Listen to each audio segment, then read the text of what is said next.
Mari Media. An dhandhame ilaalaa yeessoon nan mi'aaye. Eebbata akka galaana gubbaanatti gayyaa'e. Hosiitii dhufee qumbii eebbanaaf kaaye. Gammachuun na gutee talleen tuttuphaaye. Afuurisa kanaan gabbadde dhuffaale. Qalbii na harkise yeessoon na turgaa'e. Haamtuutii fi sheexanii dhukkaaye. Galatii galinnaaf cufti waldaan gurmaa'e. Yeessoof. Barbaadeenaan baay'iraasaatti halaana galchii garaa warraa akkilman gaafa naa gagatee.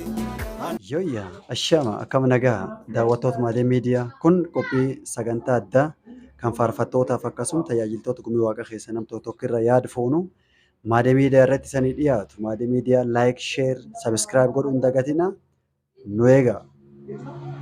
Mari Media. Maqaan kiyyaa Faarfataa Deebanuu Bukkee jedhama. Ani faarfataa Guyyoo Garboolee jedhama. Ani maqaan kiyya Faarfataa Abduu Gal. Ayyee maqaan kiyya Hoote Taadichaa jedhama. Naaf faarfannaan karaan ittiin uuma kee galateeffadhu. Yoo gabaabsee jechi tokkoon ibsu waan hin danda'amneef naaf faarfannaani waan cuuf kiyyaa jechuudha. Anaaf faaruun jireenya sababii eegi faarsee jireenya bara baraa gala. Faarfannaan kennamsa dubbii abbaa waaqa kee jira keessaa is tokko ta'ee. Naaf faaruuni jireenya kiyya, kenna kiyya. Faarfannaan ammoo afaan gubbaati. Bara keenya kan yoo ilaallu faaruun immoo akka bara duriiti akka bara dhatti garaagarummaa guddoo qaba. Yoo nu ilaallu faaruu bara duriiti bara kana garaagarummaa maal jettee yaadda?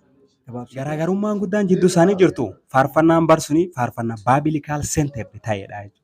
Faarfannaan bara keenya hedduun ammoo faarfannaa yerooti jechuudha. Kanaaf faarfannaa yeroo sun keessa namni dhaga'ee bira yaa'uu danda'a. Dhiibbaa baay'eenuu bara bara darbuu hin danda'u, umrii dheerachuu hin danda'u. Faarfannaan duri humna qaba, hirree qaba. Wanni kun taatuu fi tokko warri durii jireenyu fi faarsa. Waan jireenyu fiitiin kee dabran, waan itti bulan, waan itti jiraatan, waan sun akkas faarsan. Garaagarummaa guddoo jira. Garaagarummaan guddoon jirtu tokko jala qaba. Warri durii faarfannaa warraa yoo warri faarsu dhibama hedduu fayyaa nama hedduutti hafuuraan guutama waan hedduu ta'a. Inni mama hedduun kagisee sun abbootiin teenta duraan faarsaa ture suniin faaruun baabilii dubbisanii faarsaa turanii kitaaba waaqa kana ammallee kadhatanii faarsan. Tajaajiltooti bara kanaa yoo tajaajila qabaatte wanni isin irratti xiyyeeffattu yoo wayaa jijjiirattuuf guyyaa sun wayaa kamiin akka faarsiti yaadde malee kadhannaa akkam kadhatte akka dhufti yaadattu. Dhalooti kun ammoo ilaalchi isaanii wayaa irratti hundaa'a bifa nama irratti hundaa'a. Kanaaf kan suufii naqatee dhufa kaan wayaa dadansaa midhaagdu naqatee dhufa wayaan faarfataan ebel keeyyata akka malee dansaa suuqitamii bitamtee birragamiin bitamtee tan qofaa jechuudha. Garaagarummaan guddaan jidduu isaanii jirtu faarfannaan bar suni faarfannaa baabilikaal seenteerdi ta'edha jechuudha. Faarfannaan bara keenya hedduun ammoo faarfannaa yerooti jechuudha. Kanaaf faarfannaa yeroo sun keessa namni dhaga'ee bira yaa'uu danda'a. Dhiibbaa baay'eenuu bara bara darbuu hin danda'u, umrii dheerachuu hin danda'u jechuudha. Kanaaf kadurii sun hagammaa nuyyuu yoo nu dhageenyu hagammaa kun jalqabnu. Hammaan tana garaagarummaan jidduu jiru guddaan kadurii yoo waaqa mul'isuu irraa xiyyeeffatu hammaan tana harki guddaan namni ufu mul'isuu irraa xiyyeeffata. Mata ofii. Kun ammoo ilaalchi isaanii wayaa irratti hundaa'a bifa nama irratti hundaa'a.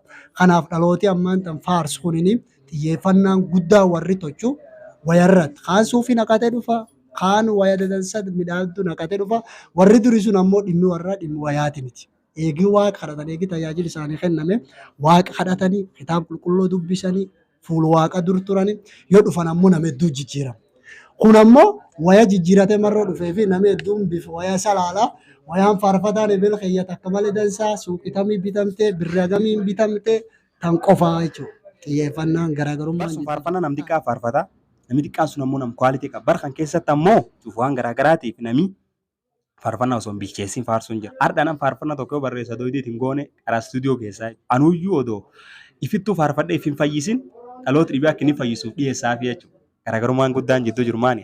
Kennamsa abbaa waaqaa kana cuftinu nu Kiristoo ittiin ulfeessu malee kennaan hafuura qulqulluu akkuma kitaaba Qorontoo keessaa akka Qorontoo 13 keessa jirhaan kennaan hafuura qulqulluu kunin kenna waa waaqaa waaqa garsiisu malee wanni nu hafuura qulqulluu wanni inni waan kan nu kennuu fi waan dhibiin waaqa guddaa nu garsiisu. Waaqa akkam akka inni jiru nu garsiisu. Kanaaf kennaan hafuura qulqulluu kun nama kenna. Kennaan hafuura qulqulluu kan keessaa tokko immoo faaru. Faaruun immoo waaqa garsiisu. Xiyyeeffannaa warra guddoon waaqa qabata. Nu ammoo tajaajiltooti bara ammaa xiyyeeffannaa ta'een gara kadhaa hin tochinu, dubbii waaqaa hin tochinu, faaruun ta'een sirbaa wal fakkaatti. Sababii wanni isiin sirbaa wal fakkaattuu fi gisee hedduu muuziqaa dhageenye faaruun nuu dhufti. Namni waaqa kadhatee faaruun dhuftuuf takkuma. Namni waaqa kadhatee namni dubbii waaqaa dubbifatee faaruun dhuftuuf takkuma.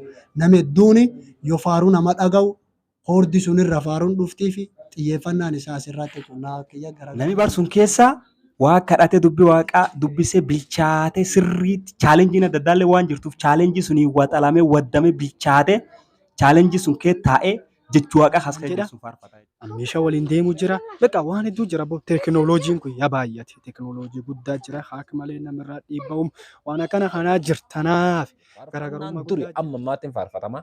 Faarfannaan amma ammoo hakalee faarfatamee sarriin dagatamaa. Ittaan immoo waan kanaaf amma furmaati maal jettee yaadda? Faarfannaan kennamsa waaqa irraa fudhatan. Kennamsa waaqa irraa fudhatan kamiyyuu ammoo wanni deeggaraniin wanni cimsaniin kadhannaa fi jireenya rileeshinii namni waaqa walii walitti dhiyeen guddaa haa qabu.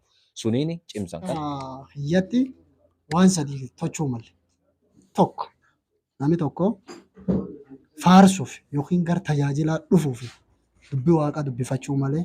Lammeessoo nu tajaajila keenya keessatti tajaajila kan waaqee nu kenne wanni faarfannaa nu kennanii fi tokko akka mootummaa waaqa bal'atuuf. Sababii amma ergaan tun eegi nu kennamte faaruun teenna yoo nu harma faarsinu gurname iddoo bira geeti. Faaruun gurname iddoo bira geeti tunini waya si jijjiirachiisu bisi jijjiirachiisuuf adoon ta'inu mootummaa seexanas dhisuu fi mootummaa waaqa bal'isuuf akka wanginam gurnam cufaa dhaqqabutti waan kan jidduu galeessu godhannee faarfachuu mallee dhiyaata. Tasadeessoo ammoo tajaajilu waan tokko yaadachuu malu. Tokkotti himaayyuu san jettani mootummaa waaqa nu mul'achuu malu. Mari Media.